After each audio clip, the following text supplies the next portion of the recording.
अभी आज हम आपको एक ऐसा वृक्ष दिखाने जा रहे हैं जो पहले आपने ना तो कभी देखा होगा न कभी सुना होगा। ये है कल्प वृक्ष। इसी कल्प वृक्ष के नीचे भगवान श्री कृष्ण जी ने फेरे लिए थे सत्यभामा के साथ। पूरे बारात के यहाँ पर आपको दर्शन कराए जाएंगे। पूरे यहाँ पर बारातियों के दर्शन हैं। कितना पुराना है जी वृक्ष, देखो हाँ। कितना पुराना है। देखो आप देखिए, बहुत पुराना वृक्ष लग रहा है। तो बहुत पूरा नीचे तो पूरा झज्जर है रखे हुए जी। और देखो कॉलेज कैसी है। हाँ ऊपर तो बिल्कुल हरे भरे हुए। हाँ हाँ तो महाराज यहाँ पर जो फेरे पड़े थे इसी वृक्ष के नीचे पड़े थे, उसकी क्या लीला है? ये फेरा पड़े है ना, वही लीला है ना। हाँ तो सत्यभामा के साथ कैसे फेरा पड़े? एक तो आपने जाम्बवती जी के जो बताए। तो पहले हेलियो बहा, हाँ शाम जाकर पीछे भयो। अच्छा जब मनी लिया है ना, हाँ मान के मैं ना लाऊं, हाँ जब ये दहेज में फिर दी गई है, मान के मैं लूंगा नहीं इसको मनी को। अब हाँ यहीं रही वो सद्दुन्ना राजा सत्यजीत को मार के मनी को ले गया। हाँ कहाँ कौन अक्रूर घर कहाँ फेंक गई, हाँ। तो वहां से वो आखिर में वो खंडित है वो सब सौदा। अच्छा ये हाँ। लीला है इनकी बहुत लंबी। ये प्राचीन कल्प वृक्ष है। इसके दर्शन अगर आप करना चाहते हैं तो एक जैसे ही आप परिक्रमा मार्ग में जाएंगे तो गोपाल जी मंदिर पड़ेगा सत्य इसमें सतवास में। वहीं से ये एक मार्ग आ रहा है, पैदल वाला मार्ग है ये। और यहाँ पे आप सीधे आके और इधर से यहाँ पे आ सकते हैं। हम तो रोड से घूम के आए हैं, तो पीछे से घूम के आए हैं और यहीं पर हमारी बाइक खड़ी हुई है इधर। और ये मंदिर है आप जो पीले कलर का देख रहे हैं, यही मंदिर है सूर्य नारायण जी का। बहुत ही प्राचीन और दिव्य मंदिर है। ये कोई बनावटी मंदिर नहीं है। इसमें पूरे साक्ष्य दिखाई दे रहे हैं किस किस प्रकार से यहाँ पर लीलाएं हुई हैं।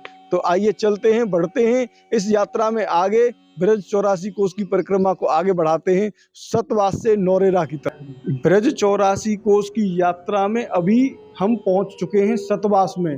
और ये सतवास वो स्थान है जहाँ पर सूर्य नारायण जी के दर्शन हैं। अनेकों भक्त भूल जाते हैं, उन्हें पता ही नहीं चलती है क्योंकि परिक्रमा मार्ग से थोड़ा सा ये हटके हैं। अगर आप सतवास में पहुँचते हैं, किसी को भी पूछ लेंगे सूर्य नारायण मंदिर किधर है, तो सीधे भक्त यहाँ पर आ सकते हैं। तो महाराज जी हमारे साथ में यहाँ की क्या क्या लीलाएं हैं उनके बारे में जानते हैं। राजा ने यहाँ तपस्या करी। उनसे राजन ने करी? सत्यजीत ने। अच्छा जब तपस्या पूरी हो गई हाँ तो सूर्य नारायण ने मणि दी नहीं। हाँ मणि दे के वो बड़े प्रसन्न हुए। अच्छा प्रसन्न हुए तो अब तो राजा बनने लगे। हाँ मणि 20 मन सोना रोज देती थी। अच्छा मणि थी वो। हाँ, हाँ। सूर्य नारायण ने मणि हो तो वो 20 मन सोना रोज दे। अच्छा अब तो बात धनवान है वो, राजा बन गो, अब राजेश्वरी है वो। हाँ अब आगो भैया आओ। जब एक दिन वो सत्यजीत द्वारका चले गए। अच्छा। मणि पहन के। हाँ मानी द्वारकावासी बोले भाई सूर्य नारायण भगवान आ रहे, हाँ इनको दर्शन करो। हाँ मैंने कहा ना ये राजा सत्यजीत है, इसके अच्छा। गले में ये मणि है, हाँ सूर्य नारायण की दीनी हुई। हाँ तो मैंने साहब सत्कार कियो तो कोई यूँ कहो तो हम मुँह मिलाओ। मानी ये तो राजा लाख है, राजा उर्सन लाख, ये मणि दे दो। मान सुन ले कान तो मणि कौन दिए? यहाँ को यहाँ के ऐसे तो बात है भाई। फिर सेना उसका भाई छोटा, उसने कही भाई ऐसा है कि तुझसे थोड़े ला लेंगे, तू तो दातार है, मैं नहीं दूंगा। वो एक दिन समय पे आया और साहब झट नार डाल के जब शिकार खेलने चलो। शिकार खेलते हुए और झट नहार ने जो मार लिया। मार लियो और नहार ने मार लियो घोड़ा समेत। और मणि ले जा रहा हो, लाश से खींच के ले जा रहा तो मणि जा रही। आगे देखो गुफा में थे जामवंत। अच्छा जामवंत ने देखो ये कहा, जामवंत ने आगे नहार मार दियो। मणि झट लो लगो माँ गुफा में घुस को अपनी माँ जामवंती पकड़ा दी। जामवंती ने साहब खेलती रही। अब कछु दिन पीछे पता लगा द्वारका में फैली वन कृष्ण ने प्रसन्न मरवा दियो मणि के ऊपर, कलक लग को। अच्छा अब माते आए तो कृष्ण ने खोजना करी बाकी जब वो खोजना पे, जब वो नाहर के चिन्ह पाए, घोड़ा के नाहर के, फिर आगे रीछराज के चिन्ह पाए, वहाँ जाके गुफा में देखो, वहाँ की भाई देखो ऐसा है, मैं लौट जाऊँ 27 दिन की म्याद करीब है, 27 दिन में मैं यहाँ से लौट के आ जाऊँ तो जानिए जिंदे हैं, और नहीं तो मर गए यूँ समझो। अच्छा। अब कृष्ण भगवान जामंत थे, वहाँ जाके युद्ध होने लगे। युद्ध है वो जब, तो 27 दिन युद्ध बहुत हो मारा, महीना को महीना करो, 27 दिन युद्ध हो। जब युद्ध के जब माए शरीर को चूर है वो जामंत, माने देखो हो छाती पे सफेद बार। तो राजा राम की लड़ाई में जब आने कि जब मैं आऊँगा द्वापर के अंत में, आपको जब ये जान लेना कि मेरे राम आ गए हैं, तो सफ़ेद छाती बार हो जाएगा। अच्छा। जो सफ़ेद बार देख के झट पाँव पकड़ ली। भगवान आपने ये क्या किया? मान के आपका बल नहीं भरा था, अब भर को। मैंने बल भरने की तो कही आप थे। भगवान के महाराज वो भाई रूप दिखाओ। अच्छा। जब राम रूप ही दिखाओ फिर गुफा में, जब आने जामंती खेल रही, मान की महाराज ये मणि को दो मोर। मांगी मान की भाई ऐसा है, मणि तो दूंगा पर कन्या का ब्याह करना होगा तुम्हें, दान में दी नहीं जाएगी, वैसे ना दूंगा। जब ना दे, अब ब्याह करो, जामंती को लेके वहाँ गयो द्वारका को। तो रीछराज की लड़की थी, मान के भाई अब सब कहें आजकल मोह दिखाओ, मोह दिखाओ। मान के मैं मोह जब दिखाऊंगी जब थोड़ा थोड़ा रूप दे दो। रूप दिया तो अब सवन तो सुंदर हो गई, रूपमान तो है ही जाएगा। फिर जब सब पैसे मिला हो, जब माँ वो ऐसे कथा है लगी। अब और आगे सुने तो बहुत लंबी है। अच्छा। अब तो काफी बहुत लंबी कथा है यहाँ की। तो और भागवत में सुनो, पूरे दिन में पूरी नहीं होती है। तो ये सूर्य नारायण के बहुत ही सुंदर दर्शन है, और बाहर सूर्य कुंड भी है। और बताया ऐसा भी जाता है कि यहाँ पर मणिदई का तो यही वो मूर्ति है। हाँ बाबा बताओ। मूर्ति हाँ सत्राजीत की उसी के हाथ की बनी हुई है। अच्छा, सत्राजित राजा की बनी हाथों की मूर्ति ये बनी हुई है। तो ये इन्होंने ही यहाँ पर मणि दी थी। तो यही वो प्राचीन मूर्ति है। आप यहाँ पर ये दिव्य दर्शन कर रहे हैं। पत्थर गट चुके हो। अच्छा। सब शरीर भी खंडित हो चुका बहुत। हाँ। तो चलो बहुत ज्यादा पुरानी मूर्ति है हमारा। हाँ। अब की ना कम से कम 6000 वर्ष है कि कलयुग लगे 6000 वर्ष है। 6000 वर्ष पुरानी ये मूर्ति है। तो आप यहाँ पर जो दर्शन कर रहे हैं, ये देखें आप, ये पूरे जो दर्शन है ये एक तरीके से बूढ़े हो चुके हैं, पूरे पत्थर ये जो है। हाँ। बैठा अरुण। अच्छा। ये जो और पास है ना। हाँ। ये देवगणा जो स्तुति करते चले वे हैं ये सब। अच्छा। तो अब हम चल रहे हैं यहाँ से बाहर, और बाहर आपको दिखाते हैं सूर्य कुंड और सत्यभामा का वो कल्प वृक्ष, जहाँ पर बताया गया था श्री कृष्ण जी की और सत्यभामा जी की भामरें पड़ी थी, फेरे पड़े थे। और महाराज ये कौन से दर्शन है? सती है महाराज। अच्छा, सती। यहाँ 9 सती है ये। 9 सती है। हाँ। अच्छा, ये सतीन का है। हाँ। और ये जो राजा सत्यजीत की जो कृष्ण की बारात आई थी ना। हाँ। ये सब वो मूर्ति हैं। अच्छा, श्री कृष्ण जी की बारात इस जगह पे भी आई है। हाँ, अभी दिखाऊंगा तो मैं। हाँ। अब देखो ये बारात यहाँ आई हुई है। हाँ। जितनी बार ये योग माया की मूर्ति महाराज। अच्छा। ये जो देखो ये छोटी छोटी मूर्ति है, आज भी कलाकार नहीं बना सकता इसको। तो ये पीछे आप देख रहे हैं, ये रास्ता इस पुलिया के बराबर में होके ही आपको भोजन थाली के दर्शन करके आने। और भोजन थाली के दर्शन अब जब आप करके आएंगे तो उसके बाद में आप वापस आएंगे इधर इसी वाले रोड पे। अब ये रोड जा रहा है नौरेरा के लिए।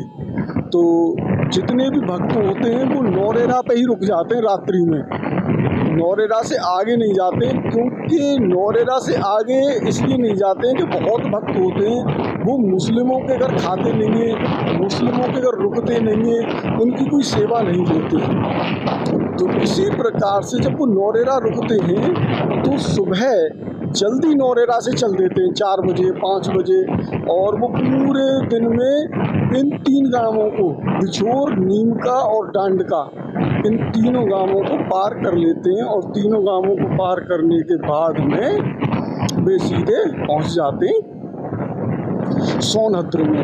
तो जैसा वहाँ पे पीछे मिले थे सोनभद्र में सेवाएं करने वाले व्यक्ति, तो हर जगह पर सेवा करने वाले व्यक्ति हैं, और सोनभद्र में भी और नीमका डांडका में भी सोनभद्र के जो सेवा वाले हैं व्यक्ति वो आ जाते हैं, वो भी उनकी सेवा करते हैं। वैसे पिछली साल जब हम 2023 में आए थे तो उससे पहले भी हम 18 में आए थे, और समय समय पे आए तो यहाँ के जो मुस्लिम हैं वो कुछ कहते नहीं हैं और खूब बढ़िया मतलब आराम से अपनी यात्रा करते हैं। तो सामने ही परिक्रमा मार्ग है इधर और कामा है इधर, तो हमें जाना है यहाँ से परिक्रमा मार्ग में। तो यहाँ से ये इधर की तरफ सामने ही मुड़ेंगे, हम उल्टे हाथ की तरफ मुड़ेंगे, और यहाँ से परिक्रमा मार्ग हमें दिखाई दे गया। तो आगे बढ़ते हैं यहाँ से नौरेरा की तरफ। ये तपोस्थली है, इसे तपोस्थली कहते हैं, भगवान श्री कृष्ण जी की तपोस्थली। नौरेरा से पहले यहाँ पर एक सतवास पड़ेगा, सतवास गांव, और ये गांव है आपका, कौन सा गांव है इस गांव का नाम देखते हैं, कोई छोटा सा ही गांव है, नंदेरा का बास। तो ये है नंदेरा का बास, और नंदेरा के बास के बाद में हम पहुंचेंगे सतवास। सतवास में कोणार्क सूर्य मंदिर है, जो कोणार्क में वही सूर्य मंदिर इस सतवास के अंदर है। तो सूर्य मंदिर के भी दर्शन करेंगे और आनंद लेंगे, क्योंकि यहाँ से अब मात्र 3 किलोमीटर दूरी पर ही सतवास बचा हुआ है। सतवास के बाद हम नौरेरा पहुँचेंगे, और बीच में जो भी गांव पड़ेंगे उन सबको आपको दिखाते हुए चलेंगे, क्योंकि सूर्य डूबने वाला है। सूर्य को डूबने में अब ज़्यादा समय नहीं है, काफ़ी जल्दबाजी के साथ में हमें इन गांवों को पार करना पड़ेगा। तो ये रास्ते आ चुके हैं अब मेवों के, थोड़े से मेव भी हैं, हिंदू भी हैं, मुस्लिम भी हैं, अलग अलग तरीके की यहाँ पर सभी जाति के लोग रहते हैं। तो श्री कृष्ण जी की इस पावन भूमि में ब्रज 84 कोस की यात्रा में आप सभी लोगों का बहुत बहुत हार्दिक स्वागत है। इस ब्रज 84 कोस की परिक्रमा को करने का सौभाग्य बहुत कम भक्तों को ही मिल पाता है। स्वयं मैं अगर अपनी बात कहूँ, स्वयं मैं भी अभी तक ब्रज 84 कोस की परिक्रमा को नहीं कर पाया हूँ। मैं भी ब्रज 84 कोस की परिक्रमा करना चाहता हूँ, लेकिन अभी मुझे ये घातक बीमारी जो लग गई इसकी वजह से नहीं कर पाया। नहीं तो इस बार ब्रज 84 कोस की यात्रा का मेरा करने का बहुत बड़ा मन था कि मैं हजारों लोगों को लेके अपने साथ में चलूं, क्योंकि ये फ्री की यात्रा है। आनंद लेते हुए, रास्ते दिखाते हुए लोगों को हम इस यात्रा को कर सकते थे, और बड़े ही भव्य आनंद के साथ में ये यात्रा हमारी होती, और सभी भक्त निःशुल्क में हमारे साथ में यात्रा करते। जगह जगह पर हमारे टेंट लगे हुए होते, सेवा वहाँ पर हमारी हर प्रकार से की जाती, और जितने भी भक्त होते वो भी उस सेवा का लाभ लेते। लेकिन ठाकुर जी की लीला के सामने कुछ नहीं हो सकता है। ठाकुर जी जो लीला रच देते हैं, जो हमारे भाग्य में लिखा हुआ है, उसे कोई नहीं टाल सकता है। तो ब्रज 84 कोस की यात्रा अब हमारी पहुंच चुकी है आसूका। तो ये गांव है आसूका, 1.5 किमी इधर, और इस गांव को पार करते ही हम सतवास की तरफ में पहुंच जाएंगे। सतवास पूरा लगभग हिंदुओं का ही है, तो वहाँ पर खूब लोग रुकते हैं और खूब आनंद लेते हैं इस यात्रा में।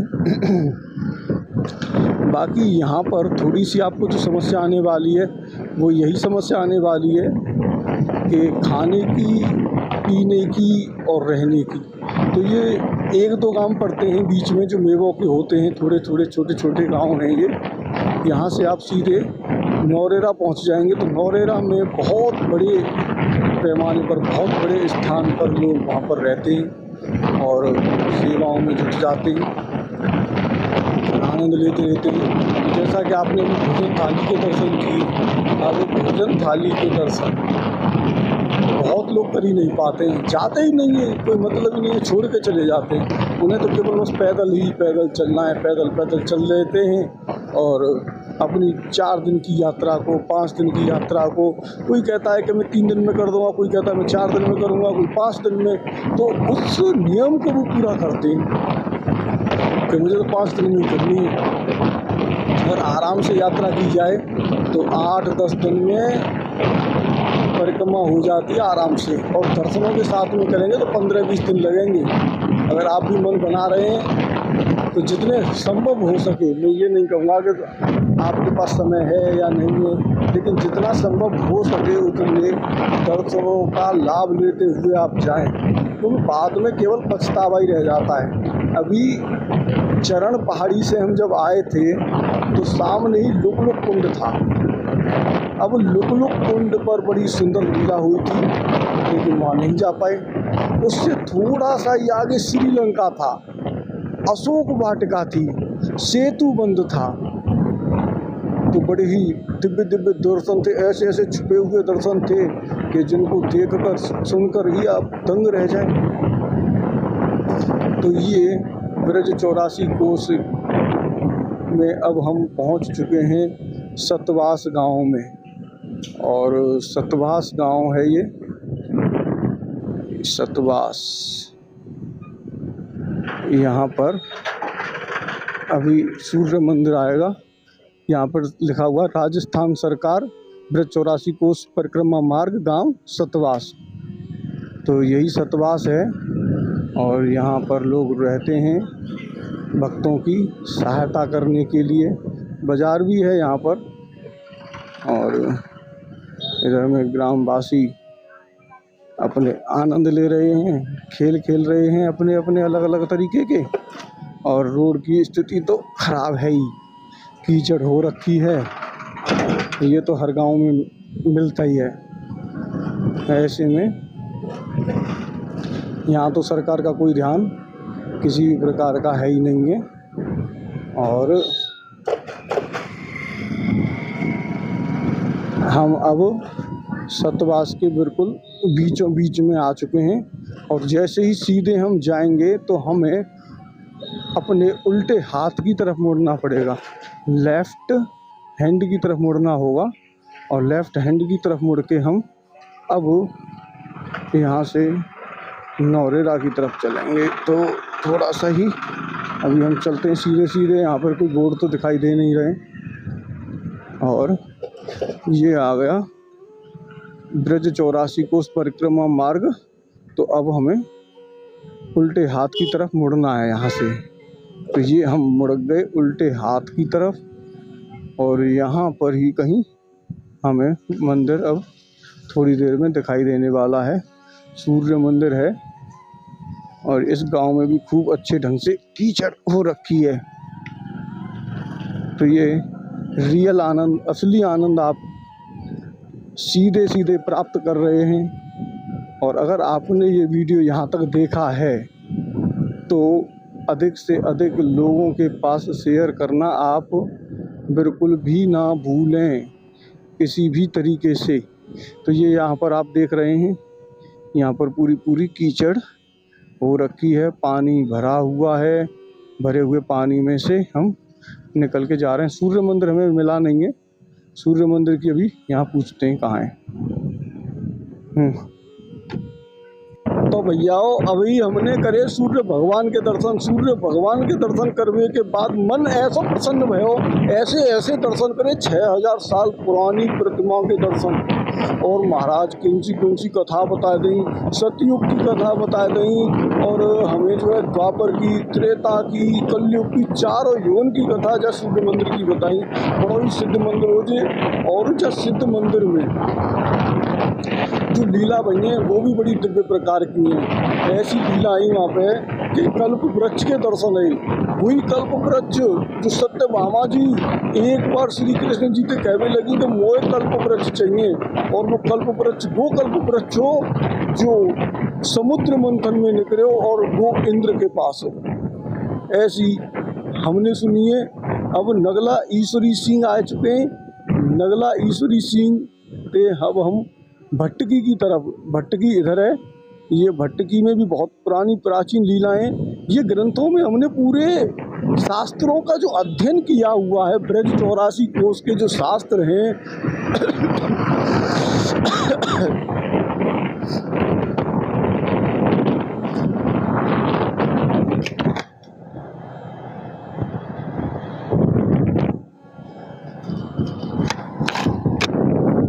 ब्रज 84 कोश के जितने भी शास्त्र हैं, उन शास्त्रों में भट्टकी और ये जितने आसपास के यहाँ गांव हैं, उनको हमने देखा है क्या क्या लीलाएं हैं, कैसे कैसे मंदिर हैं, कैसे कैसे छुपे हुए मंदिर हैं, वो सभी इसमें आ जाते हैं। और अब हम सतवास हमने पार कर दिया, ईश्वरी का नगला पार हो गया और ये आ गया एचबाड़ा। अब एचबाड़ा में भी काफ़ी लीलाएं हैं, लेकिन अभी सूर्य नारायण जा चुके हैं और अंधेरा बिल्कुल होने वाला है। तो अब हम ज़्यादा समय नहीं यहाँ पर गवाएंगे।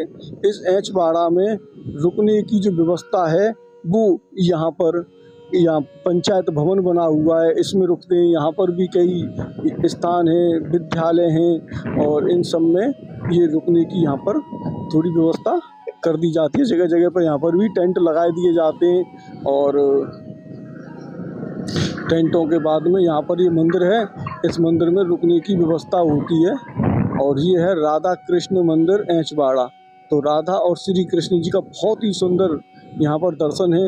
अब सभी दर्शनों को हम इसलिए आपको नहीं करा पा रहे हैं क्योंकि अभी हमें काफ़ी दूरी तय करनी है, और ये दूरी नौरेरा से भक्तगण तय करते हैं सुबह के समय में, क्योंकि तीनों गांव मुस्लिमों के गांव पड़ते हैं। और उन मुस्लिमों के गांव में खूब बढ़िया, वैसे वो कुछ कहते नहीं हैं किसी से, और वो पैसे देते हैं दूसरे लोगों को, हिंदुओं को पैसे भी देते हैं कि भैया तुम सेवा कर दो, चूँकि जो हिंदू आएंगे वो हमारे हाथ में खाएंगे नहीं, पीएंगे नहीं। तो ऐसे भी हमें बताए हैं कि ऐसे भी मुसलमान इन गाँवों के अंदर में हैं जो इस तरीके से सेवाएं करते हैं। तो एचबाड़ा निकल चुका है, और एक एचेड़ा नाम की जगह थी, वो थी जनूथर की तरफ, नदवई जनूथर की तरफ पड़ती है। वहाँ पर कदम खंडी की एक बहुत सुंदर जो लीलाएँ थी, वहाँ पर श्री कृष्ण जी के फल स्वरूप पेड़ में दिखाई दिया था। बहुत सुंदर सुंदर वहाँ के वृक्षों के दर्शन थे, उन वृक्षों में अनेकों लीलाएँ जो हुई थी वो दिखाई दे रही थी। और यहाँ से अभी हम नौरेरा पहुँचेंगे। अगर सूर्य नारायण थोड़ा सा और साथ दे दें तो आज हम रात होने से पहले ही उन 3 गांवों को भी पार कर देंगे, जो गांव बिछोर, नंद और डांड का, और एक गांव और है नीम का, उनको पार करते हुए आगे की तरफ पहुँच जाएंगे। अभी हमें पहुंचना है हरियाणा, राजस्थान और उत्तर प्रदेश तीनों की सीमा के टी पॉइंट पर। तो कुछ ही देर में अभी नौरेरा आएगा, और नौरेरा ही इस राजस्थान का अंतिम गांव होगा। यहाँ पर आप परिक्रमा मार्ग देख रहे हैं, राजस्थान सरकार ने परिक्रमा मार्ग बनाया, लेकिन उसकी कोई साफ सफाई नहीं की। यहाँ पर ये पेड़ लगा लिए, पूरा अपना घेर लिया, पूरी लकड़ियाँ पड़ी हुई हैं, पूरा मार्ग घेर लिया है। तो यहाँ पर कुछ भी अब हमें मार्ग नहीं दिखाई दे रहा है, पूरा मार्ग यहाँ पर घिरा हुआ है। पूरा मार्ग आप देखते हुए चल रहे हैं। हम आपको ब्रज के कण कण से मिला रहे हैं, ब्रज के एक एक स्थान को आपको दिखाते हुए चल रहे हैं। ब्रज की एक एक गली, ब्रज का एक एक मोड़, ब्रज का हर वो रास्ता। अब हम पहुंच चुके हैं महाराज पथवारी में। तो ये गांव है पथवारी, और पथवारी के बाद अभी नौरेरा काफ़ी लंबा पड़ गया, क्योंकि 12 किलोमीटर था। भोजन थाली से नौरेरा की जो दूरी थी वो लगभग 12 से 14 किलोमीटर की थी। तो अभी पथवारी गांव हमने पार कर लिया, और यहाँ पर जो गांव है ये एक पड़ता है गाबडी। गाबडी इधर से 3 किलोमीटर है, और अलग अलग गांव के यहाँ पर चिन्ह बने हुए हैं। एक गांव को यहाँ पर हटा दिया है, और 84 कोसीय परिक्रमा, कहीं पर भी कोई बोर्ड यहाँ पर नहीं दिखाई दे रहा है, कहीं नहीं दिखाई दे रहा है। लेकिन हमें इधर की तरफ ही चलना है, मिल गया सामने ही हमें दिखाई देगा ब्रज 84 परिक्रमा। राधा और श्री कृष्ण जी का जो फोटो लगा हुआ है, यही मार्ग है। यहाँ पर पूरा मार्ग यहाँ पर घेरा हुआ है। बोर्ड के लिए भी यहाँ पर अच्छी प्रकार से जगह नहीं बची हुई है। बोर्ड क्योंकि यहाँ पर कब्जा कर लिया गया है। ये अभी हम कुछ देर इसी तरीके से सीधे सीधे चलेंगे, सामने ही नौरेरा आने वाला है। मैं कुछ देर के लिए वीडियो को रोकता हूँ आगे की तरफ, क्योंकि सीधा रोड है यहाँ पे। अब यहाँ पर अनेकों पलंग पड़े हुए हैं। ये मंदिर है, और यहीं पर वैदिक संत आश्रम है। ब्रज 84 कोस में पथवारी गांव में ये आप देख रहे हैं। ये पूरा इसी तरीके से यात्रियों के रोकने के लिए बना हुआ है, और ये मंदिर है। लेकिन अब हम यहाँ पे बात नहीं करवा पाएंगे, यहाँ से जानकारी नहीं दे पाएंगे। लेकिन हमें बताया था कि पथवारी गांव में आश्रम है, और यहाँ पर भी जिस तरीके से जो महान अर्जुन पहलवान थे, उनके आश्रम पर जो रुकने की व्यवस्थाएं थीं, ऐसी व्यवस्थाएं यहाँ पर भी देखने को मिल रही हैं। तो पथवारी गांव निकल चुका है, और ये आ गया है किराबता। किराबता ये किराबता गांव है, और किराबता गांव को भी हम पार कर लेते हैं। सूर्य नारायण थोड़ा सा दम दे रहे हैं अभी भी, क्योंकि सूर्य नारायण के दर्शन करके आए हैं। सूर्य नारायण के दर्शन करना आप बिल्कुल भी न भूलें। बहुत प्राचीन मंदिर है।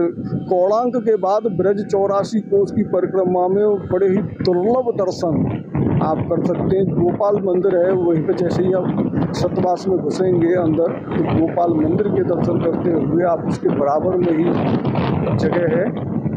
और ये पूरे मार्ग को भी यहाँ पर थोड़ा सा साफ किया जा रहा है। अब देखते हैं कितने दिन लगेंगे इस परिक्रमा को समाप्त होने में, ये पूरा कचरा समाप्त होने में। परिक्रमा मार्ग को घेर रखा है चारों तरफ से, आप देख रहे हैं। ये पूरा परिक्रमा मार्ग ही है यात्रियों के लिए, और पूरे राजस्थान में ये जहाँ से राजस्थान शुरू होता है वहाँ से पूरे राजस्थान में इसी तरीके से पूरा रास्ता बनाया हुआ है। लेकिन पूरा रास्ता बेकार और घिरा हुआ है। अब ये परिक्रमा चलेगी तो हो सकता है सरकार इस कार्यक्रम को जल्दी से जल्दी कैसे करवाएगी ये पता नहीं है अब, क्योंकि दिन तो बचे हुए हैं अब मुश्किल से 8 या 7। क्योंकि ये जो वीडियो बन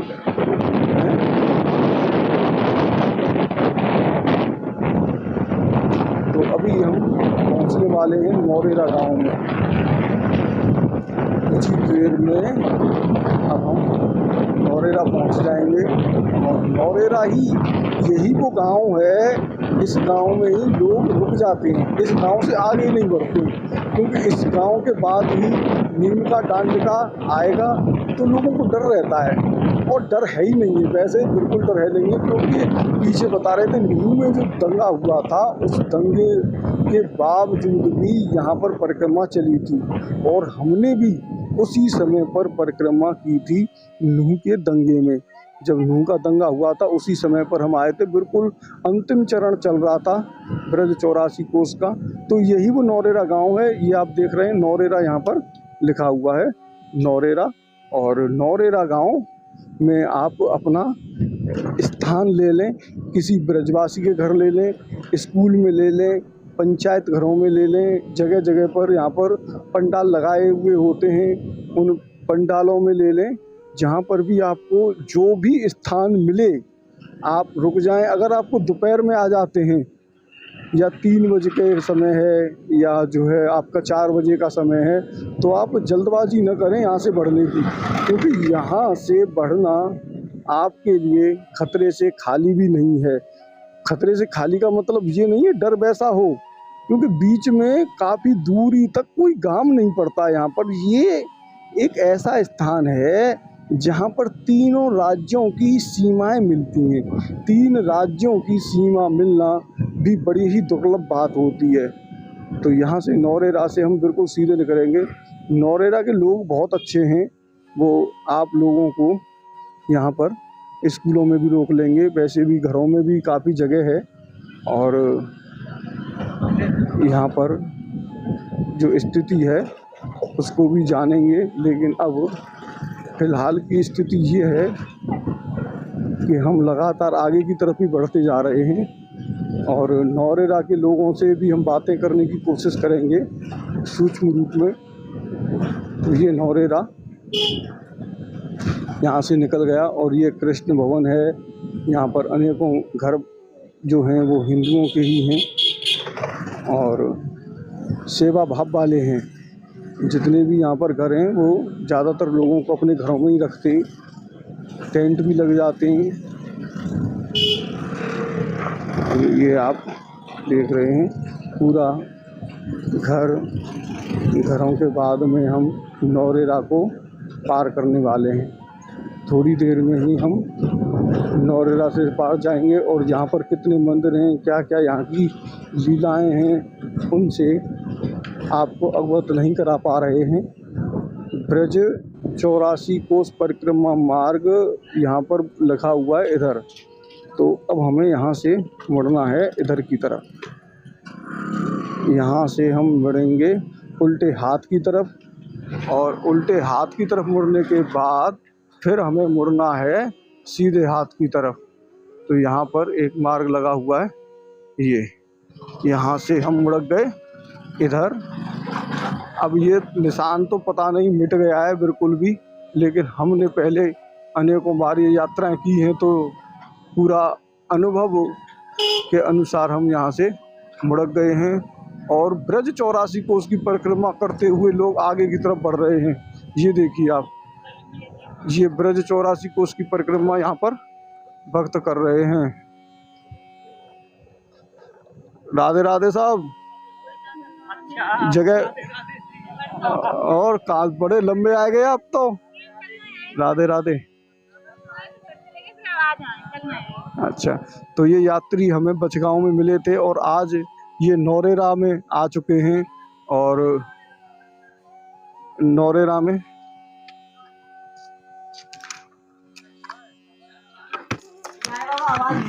उसके पास वहाँ रुकेंगे। अभी हमारे पास टाइम है, थोड़ा मौसम भी ठंडा हो गया, चलने लायक है। अभी आज गर्मी में चल नहीं पाते हैं तो अभी हाँ, इसलिए अभी आ गया एक आश्रम है, उस पर रुकेंगे रात। तो आश्रम का क्या नाम है वहाँ पे? गढ़ी के पास में बताया आश्रम, एक गढ़ी का। हाँ जी, मतलब नीम का डांड का। और उससे पहले ही आप रुक जाएंगे और फिर कल अपनी यात्रा को प्रारंभ करेंगे 4 बजे सुबह। तो मुसलमानों के जो तीनों गांव हैं उनको आप दिन में पार कर देंगे और सौंध पहुंच जाएंगे फिर। तो ये यात्रीगण हैं बचगांव में जो मिले थे और अब हम यात्रा को आगे की तरफ बढ़ाते हैं और आपको पूरा रास्ता दिखाते हैं।